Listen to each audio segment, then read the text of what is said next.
Welcome back, Chiefs fans. My name is Taylor Bell, and this is Chiefs Studios. I want to welcome you in, and hope everybody had a good and enjoyable weekend as we inch closer to the Christmas holiday. Now, I know everyone enjoyed yesterday's game. At least I hope you did. But the Chiefs won 27-17 versus the New England Patriots. It was sort of an up and down game. I missed one or two plays, went back. I always watch the replay, right? Whether I watch 100% of the snaps or I miss, 25% of the snaps. I'll always go back and watch the replay. So many good little channels here and there that have condensed versions that take out all the commercials and all that crap. They take a 3-hour live TV show and condense it down to like 15 minutes, 20 minutes, 30 minutes. It's awesome. But caught that this morning and, was able to get a good idea of this win, how they won, how they looked, and where they are headed. Now, how they won was with the help of a couple of things, right? Number one is they had some big plays. Now, they've been inconsistent. Yes, that's been the key word all year, inconsistency. And it's going to continue, right? I didn't see anything. I saw some big plays, but they've always, you got Mahomes as your quarterback. You're going to have big plays. But it just seems less, right? The number of big plays is getting smaller this year due to the lack of talent at the wide receiver spot. But inconsistent, you see some sputtering in the game, and then you see some flashes. So this team's not all pedal to the floor as we are used to. But anyways, you do have some big plays. Now, Clyde Edwards-Helaire had a big day. Had a couple of big plays. And then you also get help with Rashee Rice. I was struggling to find the correct name because there's been such a lack of big names at that wide receiver position. But he has emerged. It's clear by now that he's their number one wide receiver. And look, even as Travis Kelce is going to be your de facto number one, you could tell yesterday New England was double teaming him quite a bit. And then that's where the pass game comes into play with the other players. You've got Rashee Rice with 9 catches for 91 yards. Clyde Edwards-Helaire, who we just spoke on, had 4 catches for 64 yards. So you're going to be able to spread the ball around a little more, right, when Kelce is double teamed. Mahomes catches on to that very quick and finds the open man. But that's the issue with the inconsistency. So you still have some sputtering with the offense. I don't know if there's any more. Look, I'm sure there is because it's a fairly new group of wide receivers as far as the trust, right? They have trust issues. Can he trust the receivers to run the correct route, to get out of their breaks at just the right time, to run the right routes? Look, they have a ton of young players on this team with essentially very little to no NFL experience at the wide receiver position. They got a couple of players with experience, but it's pretty thin there. So you get the box score here. You get the final score, 27-17. Let's look at the player stats because that's the overview of the game between these two teams. Mahomes did crack finally the 300-yard passing yard mark that we're all accustomed to him doing seemingly every week in the past, but this year obviously not the same story, but does get just barely over at 305. 2 TDs, really good TDs, 1 fantastic touchdown, and also 2 interceptions. Now, one of them was not his fault, and like my dad said a few weeks ago, there almost needs to be a separate statistic, a new statistic, because I don't know if anybody keeps track of this, but there almost needs to be a statistic for unintended interceptions. I guess it would be instead of a INT in the box score, it'll be a UI INT. Maybe I'll start it, right? Maybe I'll start my own stat and we'll create it here at CMF Studios. How about that? But one of those was not his fault. Bounced off the hands of wide receiver, and I'm talking right in his hands, and fell up in the air, a few feet in the air, right to a New England defender. So I'm essentially giving him one INT. Yes, the one intended INT was a close pass. I don't know if he would want that back again, that pass, because on the one he did legitimately throw, the wide receiver and the defender were shoulder to shoulder. I'm guessing he would want that pass back, but it is what it is. Now, Bailey Zappi, man, New England's got a lot of issues. They did not look good. They look decent at times, but you could tell just inadequate offensively. Defense, they still look solid, even though Kansas City put up 27 points on the board. Just not this. And look, I haven't watched much New England since Tom Brady left. Quite frankly, just haven't. Look, and they haven't even really been on TV now. Could I go and find their game and watch it? Sure, but why would I do that? Bailey Zappi, 23 of 31, for 180 yards, 1 TD and 1 INT.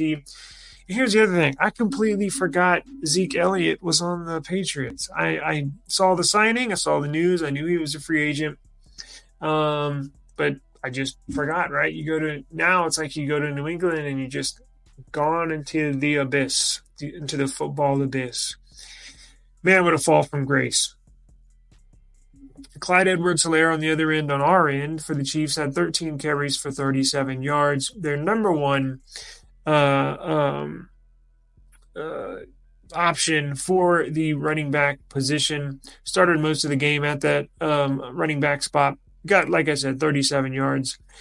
Had a actually bigger impact in the passing game, which I would like to see him more a part of the passing game, as far as maybe more play actions, roll out boots from Mahomes, passing it to Helaire in the flat. I would like to see him. He's a small dude. He's stout, but I do like when he brings in the passing game, brings in another option. When you can bring, essentially, he's got good hands. When you can essentially bring another wide receiver, and at this point, we could use all the help we can get. So offensive looked decent, right? I'm not going to give them say, oh my God, they're back to what they used to be, because I think those days are gone, at least for this season. Rashee Rice looked good. He looked damn good. So I'm actually really happy with how his rookie year is progressing. Looks very good. So their defense is good, right? So here's how in my eye, Chiefs took control of this game. Chiefs defense is very good. So if you go look at the average scores as far as what the opposing team scores and what the Chiefs score, it's down considerably from previous seasons. But if you're going to get involved with lower scoring games due to that really, really good defense that the Chiefs have, and a average offense at best, all it takes is just a couple of big plays, and that could be the difference between winning a game and losing a game. Look, if you have 2 or 3, and I'm not talking massive 80-yard touchdown runs, I'm talking 40-yard plays, like the Edwards-Helaire play, right? It was like a 7-yard pass, but he runs it 40, 45 yards down the field.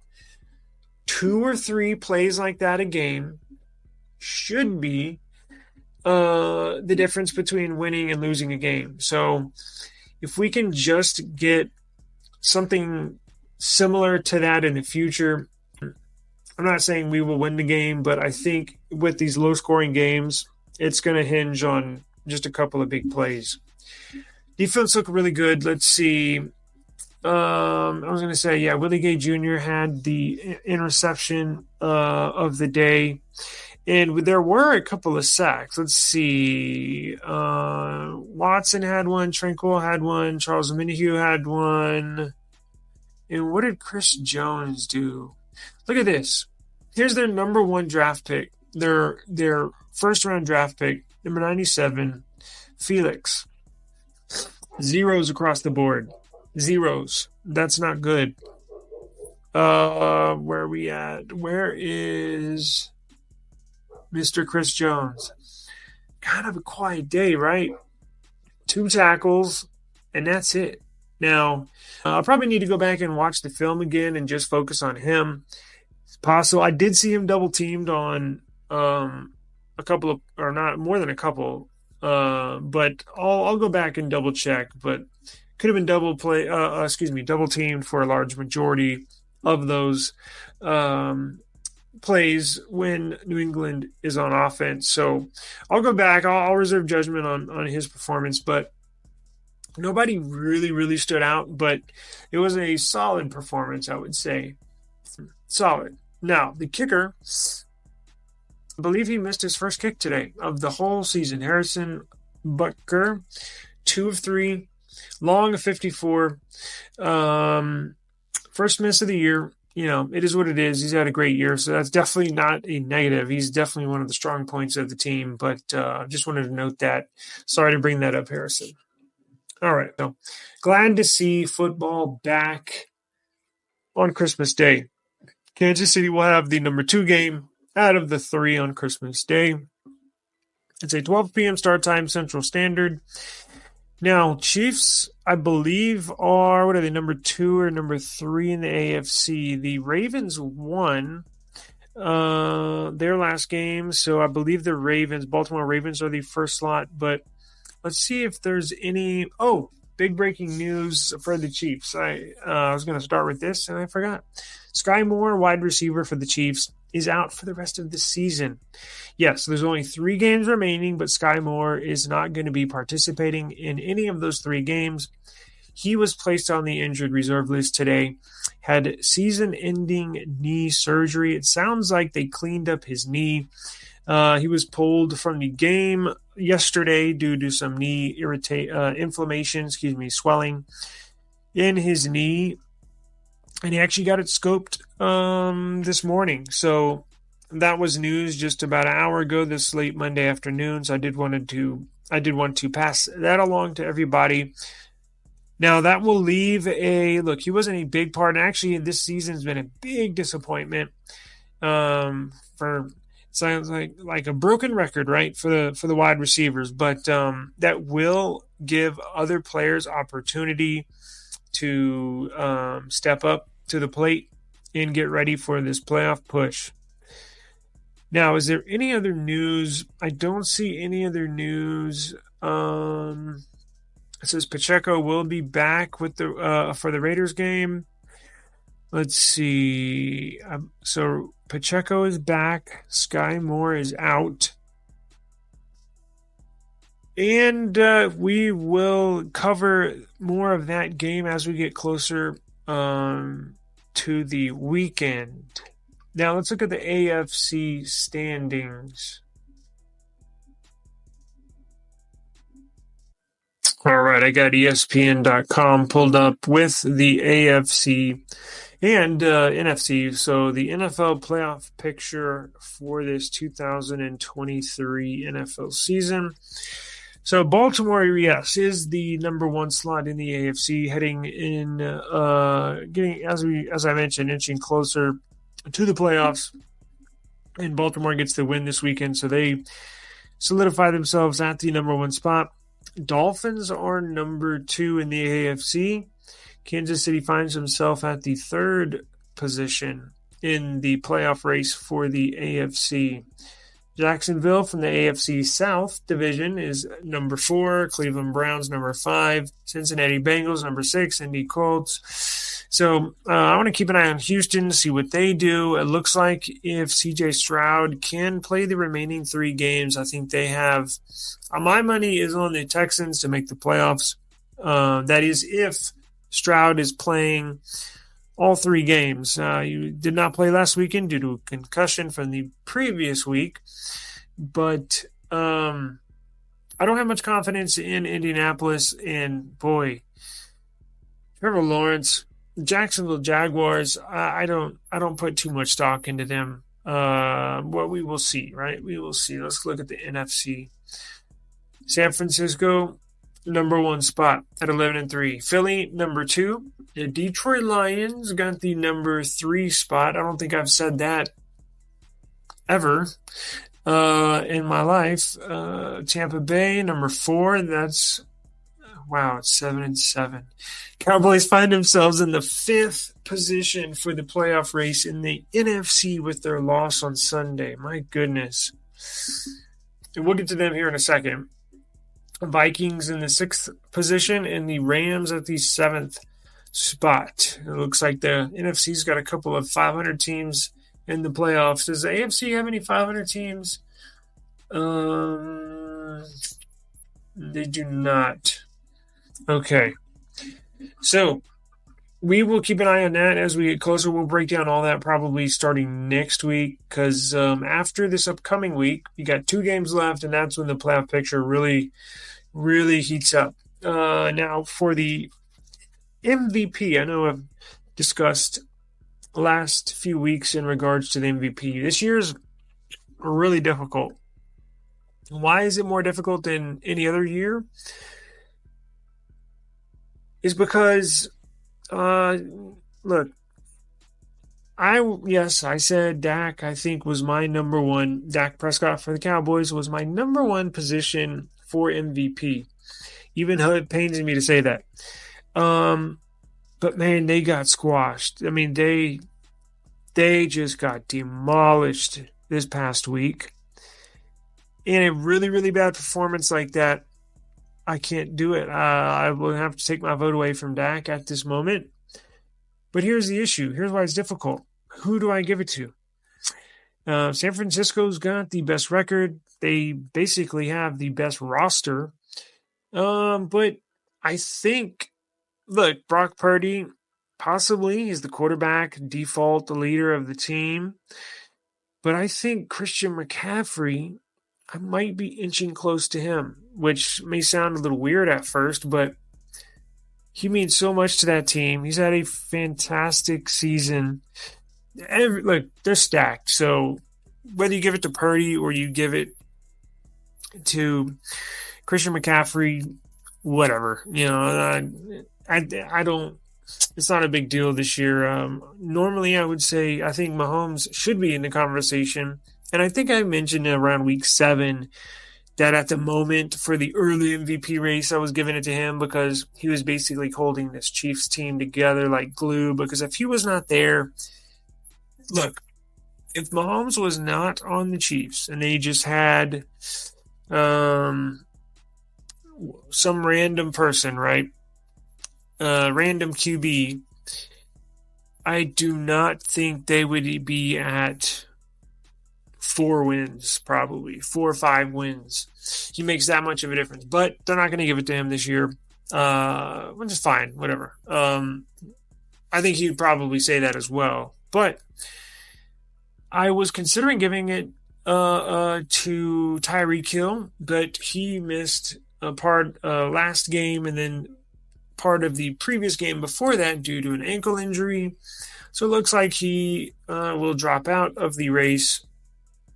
He was closing in on the 2,000-yard receiving mark, which would have been historic, but that plan is no longer in play. So it looks like it's going to be, I'm assuming Brock Purdy, because I know McCaffrey will probably get a vote or two, but it's just by default going to go to the quarterback. So we will see how everybody performs this upcoming week, and we will come back and discuss the MVP race. We'll discuss the NFL playoff race, and we will discuss your Kansas City Chiefs.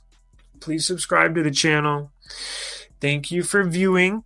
I really appreciate it. I really do. I know y'all have a very busy schedule, as I do, and it means a lot to me that you come to view the channel. So I just want to thank you, and I hope you have a great rest of the week.